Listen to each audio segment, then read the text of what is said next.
একজন মানুষ তার কবরের ভেতর ভয়ঙ্কর আযাবে ভুগছিল। চারদিক থেকে আগুন, আগুনে ঘেরা কবর, যন্ত্রণায় সে চিৎকার করছে। অন্ধকার, ভয় আর অসহ্য কষ্ট। কবর যেন জাহান্নামের এক অংশ। হঠাৎই সবকিছু বদলে গেল।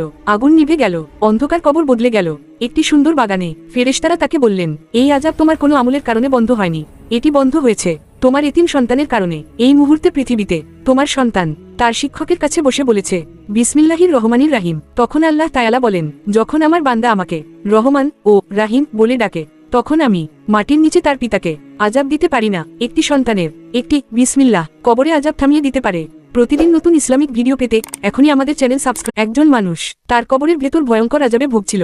চারদিক থেকে আগুন, আগুনে ঘেরা কবর, যন্ত্রণায় সে চিৎকার করছে। অন্ধকার, ভয় আর অসহ্য কষ্ট। কবর যেন জাহান্নামের এক অংশ। হঠাৎই সবকিছু বদলে গেল। আগুন নিভে গেল, অন্ধকার, কবর বদলে গেল একটি সুন্দর বাগানে। ফেরেশতারা তাকে বললেন, এই আযাব তোমার কোনো আমলের কারণে বন্ধ হয়নি, এটি বন্ধ হয়েছে তোমার এতিম সন্তানের কারণে। এই মুহূর্তে পৃথিবীতে তোমার সন্তান তার শিক্ষকের কাছে বসে বলেছে, বিসমিল্লাহির রহমানির রাহিম। তখন আল্লাহ তাআলা বলেন, যখন আমার বান্দা আমাকে রহমান ও রাহিম বলে ডাকে, তখন আমি মাটির নিচে তার পিতাকে আযাব দিতে পারি না। একটি সন্তানের একটি বিসমিল্লাহ কবরে আযাব থামিয়ে দিতে পারে। প্রতিদিন নতুন ইসলামিক ভিডিও পেতে এখনই আমাদের চ্যানেল সাবস্ক্রাইব।